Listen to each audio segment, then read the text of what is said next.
Hello everyone, मैं अशु पल्लू आपका एक और नई वीडियो के अंदर स्वागत करता हूँ। आज हम क्लास 7th के मैथ का जो चैप्टर कर रहे हैं 7, ठीक है जी। उसके अंदर उसका अभ्यास 7B के क्वेश्चनों को सोल्व करेंगे, ठीक है। इससे पहले हमने इस अभ्यास वाणिज्य गणित जो चैप्टर हमारा 7 है ना, इसका हमने अभ्यास 7A को कंप्लीट करा रखा है अच्छी तरीके से, ठीक है। अगर आपका उसमें कोई डाउट रहा हो तो आप अभी भी क्या कमेंट करके बता सकते हो, ठीक है। जो आज का हम ये अभ्यास करेंगे 7B, ठीक है। इसमें मैंने क्या है, इसमें हम प्रतिलोम समानुपात के बेस पे क्वेश्चन है, ठीक है। और आपको मैं समझा दूंगा और आपको पता भी नहीं लगने दूंगा कि मैंने आपको कम में समझा दिया, ठीक है। इतना इजी टॉपिक है, ठीक है। जो हमारा क्वेश्चन रहेगा, सबसे पहला काम आपको क्वेश्चन को बड़े ध्यान से पढ़ना है और आपको इतने अच्छे से एक्सप्लेन करने वाला हूं मैं आज कि आपको किसी भी चीज का पता ही नहीं लगेगा कि कब में समझा दे। अब प्रतिलोम समानुपात की मैं कोई डेफिनेशन नहीं बताने का आपको, लेकिन आपके माइंड में इतने अच्छे तरीके से समझा दूंगा आपको कि आपके माइंड में से चीजें कभी बाहर नहीं निकल पाएगी, ठीक। देखो अब हमारा क्वेश्चन नंबर फर्स्ट दे रखा है आपको। सबसे पहला काम क्या करना है आपका, सबसे पहला काम आपका होना चाहिए क्वेश्चन को बड़े ध्यान से पढ़े, ठीक है। देखो क्या दे रखा है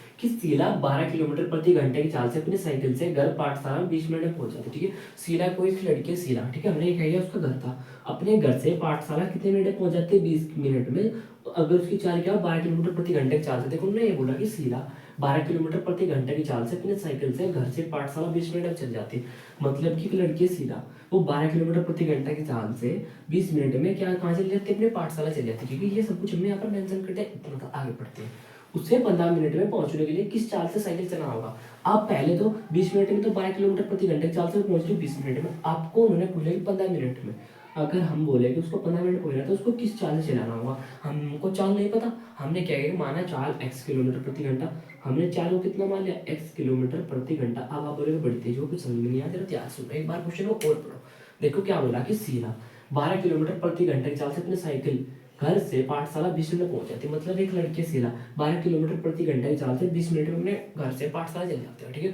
अब उन्होंने क्या बोला कि उसे 15 मिनट में पहुंचने के लिए, उस लड़की को 15 मिनट में पहुंचने के लिए क्या किस चाल से जाना होगा। हमने मान लिया कि एक्स चाल से जाना होगा, ठीक है जी। यहाँ तक आपकी सब कुछ समझ में आया। अब एक आपको रियल एग्जांपल देना चाहता हूँ मैं, जो इस अभियान पढ़ने वाले, इसमें हम क्या पढ़ने वाले, प्रतिलोम समानुपात, ठीक है। इसके बेस पे तो 1 मिनट के बाद चलते हैं। देखो कोई काम है, एग्जाम्पल दिया हमने, एग्जाम्पल में क्या लिखा कि हमने 5 मजदूर किसी काम को 10 दिन में करते हैं, ठीक है। 5 आदमी है, 5 आदमी किसी काम को 10 दिन में करते हैं, ठीक है। क्या कि किसी घर में चिनाई चल रही है, ठीक है। तो 5 मजदूर, जो 5 मजदूर थे वो काम को 10 दिन में कर रहे थे। हमने कहा कि हमको तो जल्दी काम कराना है, तो हमने कितने मजदूर लगाए, 10 मजदूर लगाए। तो एक बात बताओ, जब 5 आदमी मिलकर किसी काम को 10 दिन में कर रहे थे, हमने 5 और जोड़ दिए, तो जो 10 आदमी होंगे वो क्या करेंगे, जल्दी काम कर देंगे, मतलब वो कम दिन में कर देंगे, ठीक है। अब जरा यहाँ पे एक चीज नोटिस करने वाली है, अगर मजदूरों संख्या बढ़ गई, पहले 5 थे अब 10 हो गए, तो काम की संख्या क्या होगी, घट जाएगी।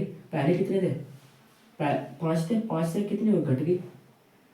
देखो पहले दिन 10 थे अब 5 रह गए, पहले मजदूर 5 थे अब 10 हो गए, तो यही तो होगा, इसको प्रतिलोम समानुपात बोलते हैं, ठीक है। अब देखो आपने थोड़ा थोड़ा समझा कि अगर मजदूरों संख्या पहले 5 थी अब 10 हो गई, मजदूर संख्या बढ़ गई, तो इसका उल्टा, यहाँ पर पहले 10 दिन थे अब दिन कम हो गए, तो क्या हो गया, उल्टा हो रहा है ना। मतलब इसकी संख्या बढ़ रही है, उसकी संख्या घट रही है, तो इसको ही प्रतिलोम अनुपात बोलते हैं। आप घबराओ मत, ठीक है। मैं ज्यादा कंफ्यूजन नहीं करने वाला आपको, क्योंकि हम अपने क्वेश्चन पे चलते हैं। अब देखो उन्होंने क्या बोला कि 12 किलोमीटर प्रति घंटे चाल से 20 मिनट में। देखो जरा ध्यान से कि आप अगर 12 किलोमीटर प्रति घंटे के हिसाब से साइकिल चलाते हो तो आप स्कूल में 20 मिनट में पहुंच जाते हो। अगर आप 12 किलोमीटर प्रति घंटे चाल से साइकिल चलाते हो, आप 20 मिनट में पहुंच जाते हो। मैंने बोला कि आज तो लेट हो गया भाई, मुझे आज तो मुझे 15 मिनट में जाना है, तो आप क्या करोगे, आप पेडल तेजी मारोगे। मतलब जो आपकी चाल रोज जा रहे थे आप उससे तो तेज चलाओगे साइकिल, 100% तेज चलाओगे। हमने मान लिया कि हमने तेज, सपोज हो रहा आज आपने 13 किलोमीटर प्रति घंटा चला दी, तो आप 15 मिनट में चले गए। अब जरा ध्यान से देखना, जरा यहाँ पर पहले कितना था 12 किलोमीटर, तो यहाँ पर कितना हो गया 13, मतलब बढ़ गया। अब यहाँ पर देखना पहले 20 मिनट थी, यहाँ पर कितना रह गया, 15 रह गया। मतलब इधर का तो बढ़ गया, इधर का तो हो गया बढ़, और इधर का क्या हो गया, घट गया नहीं। पहले 15 20 था, अब क्या रह गया 15। देखो हो गया ना कमाल। देखो आप 12 किलोमीटर प्रति घंटे चलते 20 मिनट पहुंच जाते थे। अब सपोज करो हमने मान लिया कि आज हमने 13 किलोमीटर प्रति घंटे, तो हमको 15 मिनट लग गई। देखो तो पहले यहाँ 12 था, यहाँ 13 को बढ़ गया, और यहाँ 20 मिनट थी, यहाँ 15 मिनट रह गई, घटाना है ना। तो इन चीजों का ही होगा। अब अपने क्वेश्चन पे आए थे वापस, हमको यहाँ तक सब कुछ डाउट क्लियर है आपके। अब देखो हमने इन दोनों का क्या किया, हमने 12 बटे के एक्स पीछे करते आ रहे, इधर हमने क्या किया आगे, 12 बटे के एक्स 20 बटे 15 का क्या है, समानुपात क्या है। देखो हमने यहाँ पर लिखा कि 12 बटे के एक्स 20 बटे के 15 का क्या है, प्रतिलोम समानुपात, ठीक है। अब थोड़ा थोड़ा सा समझ में आ रहा है, घबराओ मत। क्योंकि ये जितने सारे क्वेश्चन है ना, इनमें सारों में करके आप उंगलियों पे क्वेश्चन करोगे, ठीक है। चीजें तो मैं आपको समझा रहा हूँ नॉलेज के लिए, ठीक है, इससे ज्यादा कुछ भी नहीं है। अब क्या हमने 12/x, ठीक है, अब इसको हमने उल्टा कर दिया, बस प्रतिलोम का मतलब उल्टा होता है, उल्टा करने के तुरंत बाद ही बराबर का आ जाएगा। यहाँ पर 15 था, नीचे का ऊपर, ऊपर का नीचे, बस ये रूल है, बस प्रतिलोम समानुपात के अंदर, और कुछ भी नहीं है। अब नॉर्मल क्वेश्चन बन जाएगा। ये देखो कैसे, एक लाइन और बढ़ा देता हूँ मैं, ठीक है जी। 12/x, अब तो लाइन बढ़ाने की जरूरत भी नहीं है, तो क्वेश्चन आपके समझ में आ गया होगा। 12 समानुपात के x, हमने बराबर था ऐसे लिखा, 15 समानुपात के 15, और अच्छे से लिखता हूँ, बिल्कुल क्लियर क्लियर, ठीक है। ये अब यहाँ से आप कर लोगे बड़ी इजीली, क्योंकि आपने 7 में पढ़ चुके हैं। आप ऐसे ऐसे बाहर पद वाले दोनों गुना, देखिए 12 गुना के 20, और जो बीच में क्या आता है बराबर, जो x गुना के 15 अंदर वाले दोनों की। अब आपको x की वैल्यू चाहिए, जिसकी वैल्यू चाहिए उसको क्या करते हैं, इधर कितना था 12 गुना के 20, और गुना वाली चीज कहाँ पर आ जाती है बताना जरा मेरे को, बटे में 15। देखो अब तो इजी हो गया ना क्वेश्चन। देखो 3 चौक 12, 3 पंजे 15, 3 चौक 12, 3 पंजे 15 कर सकते हैं। अब 5 चौक 20, 5 एकम 5, 5 एकम 5, 5 24 खत्म। 4 चौक कितना हो गया 16। हमने क्या लिखा कि x बराबर 16, तो उसे 16 किलोमीटर प्रति घंटे की चाल। अब आप बोलोगे कि x आपने इधर क्यों लिखा है, इधर क्यों नहीं लिखा है ना। देखो ये तराजू है, इसमें भी 1 किलो है, इसमें भी 1 किलो, बीच में क्या है कि बराबर, बराबर का मतलब इस पर को आप इधर रख लो या फिर इस वाले को इधर रख लो, कोई फर्क नहीं पड़ता। वही काम हमने किया कि x इधर चला तो हमने उधर लिख लिया, ठीक है जी। अब इस तरीके से क्वेश्चन है, बस आई होप आपके क्वेश्चन समझ में आया। क्वेश्चन समझ में आया, घबराओ मत, क्योंकि question number second third four आपके माइंड में 100% आना ही आना है, इस बात की गारंटी मैं लेता हूँ, ठीक है जी। अब देखो हमारा क्वेश्चन नंबर सेकंड, इसको बहुत ही जल्दी करने हम। देखो 48 किलोमीटर प्रति घंटे की चाल चलकर एक कार किसी दूरी को 10 घंटे में तय करते हो, उस दूरी को मात्र 8 घंटे में तय करने के लिए, मतलब देखो उसकी 48 किलोमीटर प्रति घंटे की चाल, हमको चाल कितनी रखी उसकी 48 किलोमीटर प्रति घंटा, हमने यहाँ पर लिखा 48, और भी अच्छे से, बिल्कुल अच्छे से, ठीक है, आपको अच्छा दिखना चाहिए। 48 किलोमीटर प्रति घंटा, ये क्या है इसकी चाल। 48 किलोमीटर प्रति घंटे की चाल से एक कार 10 घंटे में तय करती है दूरी को, किस समय, दूरी कितने समय में तय कर ली, हमने यहाँ पर लिखा समय, कितने समय 10 घंटे में तय कर ली, हमने यहाँ पर लिखा 10 घंटे। बताओ जी, भी कोई अलग चीज तो नहीं लिखती। अब मैं लैंग्वेज में नहीं लिख रहा, बहुत ही इजी तरीके से। देखो 48 किलोमीटर प्रति घंटे की चाल से एक कार किसी दूरी को 10 घंटे में तय करती है, 48 किलोमीटर प्रति घंटे की चाल से कितना समय लगा उसको, 10 घंटे लग रहे, आगे बढ़ते हैं। उसी दूरी को मात्र 8 घंटे में तय करने के लिए कितनी चाल क्या होगी उसकी, अगर आप पहले 10 घंटे लगते इस दूरी से चाल से, हमने यहाँ पर लिखा कि उन्होंने जो बोला वो लिख दिया हमने, 8 घंटे में कितनी, 8 घंटे में उस दूरी को तय करने में कितनी चाल होगी, आपको ये बताना। हमने मान लिया कि जो उसकी चाल होगी 8 घंटे में x किलोमीटर प्रति घंटा होगी, हमको नहीं पता, हमको चाल तो निकालनी है। अब जरा आप एक चीज फील करो कि आप 48 किलोमीटर जा रहे हो 10 घंटे में, 48 किलोमीटर प्रति घंटे की दूरी को आप 10 घंटे में तय कर रहे हो, किसी दूरी को आप 48 किलोमीटर प्रति घंटे की चाल से 10 घंटे में तय कर रहे हो। अब मैंने बोला कि आपको वही दूरी 10 घंटे में 8 घंटे में तय करनी है, तो जो चाल चलते थे आप 10 घंटे लगे जिस साल, उससे तेज जाना पड़ेगा। मैंने बोला कि आपको मेरे घर से कुछ बोला वहां तक मेरठ तक जाने में, मुझे फरनागर से मेरठ तक जाने में 10 घंटे लग रहे हैं, ठीक है, 48 किलोमीटर प्रति घंटे की चाल। अब मैंने बोला कि मुझे 10 नहीं, मुझे 8 घंटे में जाना है वहाँ पर, तो मैं क्या करूंगा, जो अपनी चाल है उसको क्या करूंगा, बढ़ाऊंगा ना, मतलब कि ये चाल तो क्या होगी, बढ़ गई, बढ़ गई, और क्या दूरी क्या हमारी घट नहीं गई, बढ़ गई, कुछ भी हो, लेकिन इससे तो ज्यादा चलानी पड़ेगी हमको, तो चाल बढ़ गई है, दूरी क्या हो गई हमारी, पहले से हमने 10 घंटे रहता, अब 8, देखो एक बढ़ गया एक घट गया, एक बढ़ गया एक घट गया, तो मतलब क्या लगेगा इसमें, प्रतिलोम समानुपात। बस तो वही बात समझाना था आपको, वो आपने फील करके समझा का काम हो गया। अब हमने क्या लिखा कि 48 बटे के x क्या है, 48 का 10/8 का क्या है समानुपात, 10/8 का क्या है प्रतिलोम समानुपात, सॉरी प्रतिलोम समानुपात।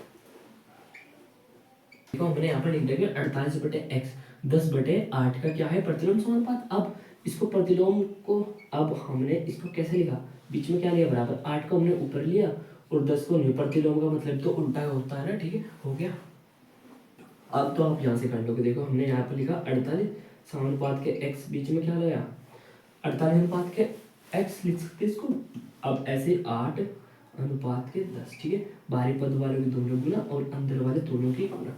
आई होप आपकी ये लाइन तो बड़ी इजीली समझ में आ रही होगी, ठीक है। बाहरी पद कौन से, 48 गुना के 10, बीच में क्या लगता है बराबर x गुना के 8, एक्स गुना के 8। बताओ क्या होता है? कोई दिक्कत हो आपको, कोई भी परेशानी हो, दिक्कत तो मुझे बता सकते हो आप, ठीक है।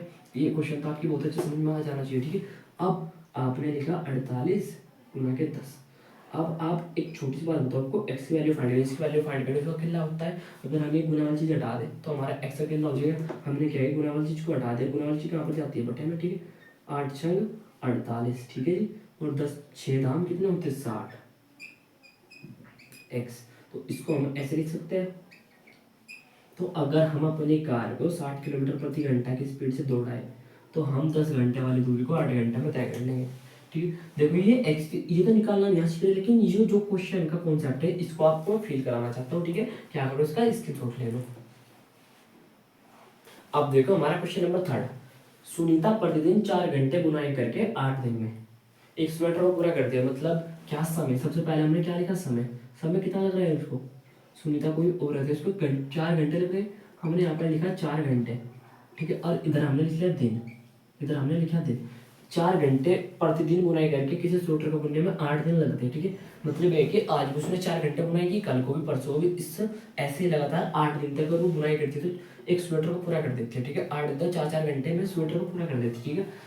यदि 6 दिन में से स्वेटर पूरा करना, आप उसको जल्दी आए, उसके मामी के फूफा के किसी से शादी, ठीक है, ऐसा नहीं है, लेकिन हमने माने उसको जल्दी, उसको स्वेटर को जो स्वेटर को 8 दिन में पूरा करती है, अब उसको 6 दिन में पूरा करना पड़ेगा। हमने मान लिया इसको 6 दिन में पूरा करना है, तो आपको क्या बताना कि उसे प्रतिदिन कितने घंटे बुनना पड़ेगा। पहले प्रतिदिन कितने घंटे बुन रहे थे? 4 घंटे। अब उसको कितने घंटे बुनना पड़ेगा? अब एक छोटी लॉजिक वाली बात बताओ आप, कि आप 4 घंटे कुछ काम लगातार कर रहे हो, जो वो काम 8 दिन में हो रहा है, वो काम आपको 6 दिन में खत्म करना है। तो अब 4 से ज़्यादा होगा, 4 से तो ज़्यादा ही बढ़ाना पड़ेगा स्पीड। आप अगर 4 घंटे रोज बुन रहे थे तो तब आप 8 दिन में बना रहे थे। अब मैंने बोला कि मुझे 8 दिन की, मुझे 6 दिन में चाहिए चीज़, तो आप 4 घंटे ज़्यादा काम करोगे। मतलब हमने इसको मान लिया आप x घंटे बढ़ते हो, तो जरा फील करो ना चीज़। तो इनकी वैल्यू क्या हो गई? बढ़ गई। और पहले 6 था 8 हो गए, इनकी वैल्यू क्या हो गई? घट गई। कैसे घटी? पहले 8 घंटे काम करे था, अब आपको पहले आपको 8 दिन में कंप्लीट करके देना था, अब 6 दिन में देना, मतलब घट गई। पहले आप 4 घंटे काम करे थे, अब 4 से ज़्यादा करना पड़ेगा, तो मतलब बढ़ गई, घट गई, बढ़ गई, बढ़ गए समानुपात, प्रतिलोम समानुपात लगा देंगे आप इसी। आपने लिखा 4/x क्या है? का 8/6 का क्या है? आप ये खुद लिख लेना, प्रतिलोम समानुपात, ठीक है। अब 4/x बराबर में लगाने के लिए ये क्या है? 6, ठीक है, 6 है ना। इसको हमने ऐसे इनको प्रतिलोम मतलब ऊपर नीचे उलट कर दिया, ठीक है, ऊपर नीचे इनका स्थान पलट दिया। अब 4/x बीच में क्या हो गया? समानुपात 6/8।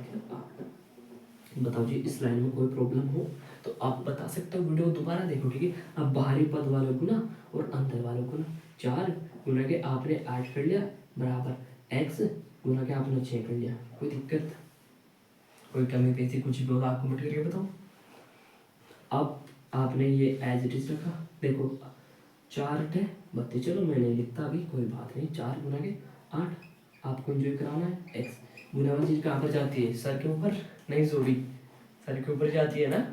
गुना वाली चीज कहाँ पर जाती है? बटे में। हाँ बिल्कुल राइट, सर के ऊपर नहीं, बटे में। अब क्या करो बताओ जी, आप बताओ कुछ। 2 दूनी 4, 2 तिया 6, 2 दूनी 4, 2 तिया 6, 8 दूनी 16 बटे में 3 इक्वल टू में x। तो देखो हमने यहाँ तक कर लिया कि 2/16/3। अब 3 से 16 को हमने यहाँ पर लगा दिया, 3 से 16 को हमने क्या लगा दिया, ठीक है। 3 5 कितना होता है? 15, 16 में 15, 1 पॉइंट लगा लिया, 10 हो गए। 3 तिया कितने होते हैं? 10 में 0 हो जाएगा, 1 पॉइंट तो लगाए रखा, 3 तिया 9, ऐसे ही चलता जाएगा। अब 5 मिनट 33, आपने क्या लिखा कि 5 घंटे, ये आ गया हमारा आंसर 5 घंटे 33 मिनट, ठीक है। 33 मिनट ऐसे सोल्व करते जाएंगे, ऐसे ही चलता रहेगा, ठीक है। तो ये आ गया हमारा फाइनल के आंसर, ठीक है। इस क्वेश्चन के आंसर को एक बार आप अपने टीचर से जाकर के कंफर्म कर लेना, ठीक है। वैसे तो आंसर ये मुझे कंफर्म नहीं है, ठीक है, क्योंकि मैंने ये आंसर शायद आंसर शीट में 5 घंटे 20 मिनट आ रहा है। अगर मेरी कोई भी गलती हो तो आप उसको कमेंट करके बता सकते हो, मैं इस लेक्चर को ठीक कर लूँगा, ठीक है जी। लेकिन आपको अपने टीचर से कंफर्म करना है कि एक्चुअली में यही है या फिर ये नहीं है, कि आपका आंसर शीट में गलत आ रहा है या मेरे गलत हो रहा है, ठीक है। तो इस क्वेश्चन के लिए मैं आपसे माफी चाहूँगा, ठीक है जी। अब देखो क्वेश्चन नंबर 4। क्वेश्चन नंबर 4 कि 6 मजदूर एक कमरा 7 दिन में बना सकते हैं, तो 21 मजदूर उस कमरे को कितने दिन में बनाएंगे। सबसे पहले हमने यहाँ पर लिखा मजदूर, ठीक है, हमने यहाँ पर लिखा मजदूर, दूसरी तरफ हमने क्या लिखा दिन, ठीक है। देखो क्वेश्चन तेज कराता हूँ, मजदूर कितने हैं, 6 मजदूर एक कमरे को 7 दिन में बना सकते, कितने दिन में, 7 दिन में, तो 21 मजदूर। आप देखो 6 मजदूर किसी कमरे को 7 दिन में बनाए तो 7 21 मजदूर उस कमरे को बहुत जल्दी बनाएंगे, मतलब इनकी संख्या तो क्या हो गई, घट गई, और इनकी संख्या क्या हो गई, बढ़ गई। क्या लगा दोगे आप, आपको बस अच्छे से पता है प्रतिलोम समानुपात, आपने जो यहाँ तक हो गया। अब आपको एक चीज बड़े अच्छे से पता है, मैं इसको क्वेश्चन थोड़ा डायरेक्ट करा रहा हूँ, डायरेक्ट क्या, 6/x एक लाइन में कम कर रहा हूँ, ये बराबर लगने के लिए 21 ऊपर जाएगा और 7 नीचे आएगा, ठीक है। ये बात आपको अच्छे से मालूम है, क्योंकि प्रतिलोम समानुपात में उल्टा हो जाता है, तो एक लाइन में मिस हुई ना, उसको आप खुद से काट लेना, ठीक है। अब क्या, में 6 अनुपात के x बीच में समानुपात, हमने क्या लिखा, 21x। अब बाहरी पद वालों को और अंदर वालों को क्या करा लिया, हमने गुना करा लिया, ठीक है। बाहरी पद क्या है, 6 गुना के 7 इक्वल टू x गुना के 21। बताओ x गुना के किस अंदर वाले और बाहरी वाले दोनों गुना, ठीक है। अब बाहर x गुना के 7 इक्वल टू में x जिसकी वैल्यू फाइंड करनी है उसे क्या लगा, मतलब बटे में जाएगा, 6 में 3 7, देखो 7 दिया, 7 ही कम 7 7 21 इजी। अब 3 2 6, तो x इक्वल टू कितना आ गया, तो कहने का मतलब ये कि उसे 21 मजदूर कितने दिन में बना लेंगे, 2 दिन में। कितने दिन में बना लेंगे, 2 दिन में। अब देखो जो मैं देखो 6 2 दिन में बना रहे 7, इस तरह के देखो इसकी वैल्यू घटी बढ़ी, तो इसकी वैल्यू घटी, पहले 6 थी, अब 2 होती, फिर 6 होंगे, घटी, पहले 7 थी, किस तो घटना बढ़ना, मतलब प्रतिलोम समानुपात, ठीक है। देखो काफी इजी क्वेश्चन था। अब देखो क्वेश्चन नंबर 5, 45 आदमी एक काम 27 दिन में करते हैं, ठीक है। हमने यहाँ पे लिखा आदमी, और एक तरफ हमने लिखा क्या, एक तरफ हमने लिखा दिन, ठीक है। अब देखो क्या बोला कि 45 आदमी, हमने यहाँ पे लिखा 45 आदमी किसी काम को 27 दिन में करते हैं, हमने इधर लिखा 27 दिन में, ठीक है जी, करते हैं। यदि 81 आदमी उस काम को कितने दिन में करेंगे, हमने माना कि x दिन में कर देंगे, कितने दिन में, x दिन में। अब बताओ एक काम उसको 45 आदमी 27 दिन में करे, तो 81 आदमी उसी काम को, जिस काम को 45 आदमी कर रहे हैं उस काम को अगर 81 आदमी बढ़ाएंगे तो काम क्या जल्दी नहीं हो जाएगा, मतलब इसकी वैल्यू इस अगर 27 दिन 27 दिन से पहले हो जाएगा, मतलब इसकी वैल्यू क्या होगी, इंक्रीज डिक्रीज होगी, इसकी वैल्यू क्या होगी, इंक्रीज, मतलब घटना बढ़ना। वही बात है कि प्रतिलोम समानुपात 45 बटे के 81 बराबर रखने के लिए इसको ऊपर रखना पड़ेगा, उसको नीचे रखना पड़ेगा, x बटे के 70, ठीक है। अब आप बड़े इजीली कर लेंगे, 45 समानुपात के 81 बीच में अनुपात 81 बीच में समानुपात x समानुपात 70, ठीक है। बाहरी पद वाले गुना और अंदर वाले में 23 में से लेकर उससे वीडियो की लेंथ और बड़ी ना हो, ठीक है। 45 गुना के 27, ठीक है, और इक्वल टू में क्या है, x 81 गुना के x, मतलब अंदर वाले भी दोनों। अब आपको x की वैल्यू फाइंड करनी, इसकी वैल्यू फाइंड करने उसका क्या करना होता है, ठीक है जी। इधर क्या हुआ था आपका 45 गुना के 27, क्या है गुना वाली चीजें कहाँ पर चली जाती है, बटे में। तो हमने क्या किया कि 81 क्या पहुंचा दिया इसके बटे में, इधर हमारा क्या रह गया, अब x रह गया, ठीक है। किससे कटेगा, 8 और 1 9 3 से कट जाएगा। अब कैसे कटेगा 3 से, या 9 में क्या 9 तिया, देखो 9 तिया 27, 9 9 81, 9 तिया 27, 9 9 81। ये चीजें हम इसे लेकर जैसे क्वेश्चन में मान ले हल्का हो जाए, 9 बजे 45 बढ़ाई जी हो गया, 9 बजे 45 9 9 बजे 45 5 तिया 15, x इक्वल टू कितना आ गया 15। कहने का मतलब ये कि क्या कर कितने दिन में खत्म कर देंगे, कैसे कहाँ आदमी। देखो अब फिर से वही चीजें मैं आपको समझाने वाला हूँ। 45 आदमी थे, फिर हमने उस 45 आदमी किसी काम को 27 दिन में कर रहे थे, हमने आदमियों को 81 आदमी में बढ़ा दिया, तो कितने दिन में कर देंगे 15। अब देखो आदमियों की संख्या बढ़ी तो काम क्या हुआ, घटा। 27 दिन में जो काम होता है 15 में, मतलब एक चीज बढ़ती है दूसरी क्या हो जाती है, घट जाती है। अगर जहाँ पर एक चीज बढ़ रही है एक चीज घट रही है तो वहां पर क्या लगा दो आप, प्रतिलोम समानुपाती, ठीक है। क्वेश्चन आपका हो गया कंप्लीट। क्वेश्चन नंबर 6, एक मोटर कार एक स्थान दूसरे स्थान तक 40 किलोमीटर प्रति घंटा की चाल चलो 3 घंटे में चल जाती है, मतलब उसकी चाल कितनी है, 40 किलोमीटर प्रति घंटा। हमने यहाँ पर चाल ले ली 40 किलोमीटर प्रति घंटा, कितने समय में चल जाती है, 3 घंटे में। यहाँ पर हमने लिखा 3 घंटे में, ठीक है। बताओ जी यहाँ तक कोई डाउट हो आपका। कहने का मतलब ये कि एक कार है वो 40 किलोमीटर प्रति घंटे की चाल से किसी स्थान पर एक स्थान दूसरे स्थान 3 घंटे में चल जाती है आगे। यदि वह 30 किलोमीटर प्रति घंटे की चाल से चले, पहले 40 कितनी थी चाल, 40 किलोमीटर, अब चाल क्या करी उसने, कम करी, तो वह कितना समय पहुंचेगी, मतलब हमने मान लिया कि x घंटे में चली गई। अब जरा एक बात सुनो, कोई कार थी, हम यहाँ से अपने घर से 40 किलोमीटर की स्पीड में चल रहा था मैं, तो मैं 3 घंटे पहुंच रहा था। अब मैंने अपनी स्पीड को कम कर दिया, तो अब मैं 3 घंटे से ज़्यादा समय में पहुंचूंगा, नहीं पहुंचूंगा, मतलब अब कहाँ पहुंचना, तो जो हमारी ये वैल्यू क्या होगी, डिक्रीज, तो ये वैल्यू क्या होगी, इंक्रीज, बढ़ गई है ना। चलो, एक वैल्यू बढ़ रही है, घट रही है, मैंने कहने का मतलब क्या कि 40/30 बराबर कब होगा कि x ऊपर जाएगा और 3 नीचे आएगा, ठीक है, हो गया क्लियर। अब क्या करो दोनों का अनुपात, अब क्या मैं इससे 0 से 0 नहीं खत्म कर सकता अब, क्योंकि बहुत ही पड़ जाएगा, कैसे कि 4:3 बीच में क्या लगाया हमने, समानुपात x, समानुपात के 3 पहले कर चुके हैं हम, ऊपर नीचे हमने, हाँ x को ऊपर ले लिया, ठीक है। अब बाहरी पद वालों को ना और अंदर वालों को फिर से गुना, 4×3 = 3 गुना के x, गुना वाली चीज़ कहाँ पर आ जाती है बटन, क्योंकि x की वैल्यू चाहिए इन चीज़ों में। जब मुझे सॉरी x कहाँ पर नहीं, 3 ही कम 3 x किलोमीटर, x की 4, कितने घंटे लगेगा इसको, अब 4 घंटे लगेंगे। पहले अगर 40 की स्पीड पर 3 घंटे लगे, 30 की स्पीड पर कितने घंटे लगेंगे, उसको 4 घंटे लगेंगे, ठीक है। इसी के साथ आज के लेक्चर में इतना, क्योंकि वीडियो की लेंथ ज़्यादा बड़ी होती है फिर अपलोड करने में प्रॉब्लम होती है, ठीक है। Thank you for watching my video.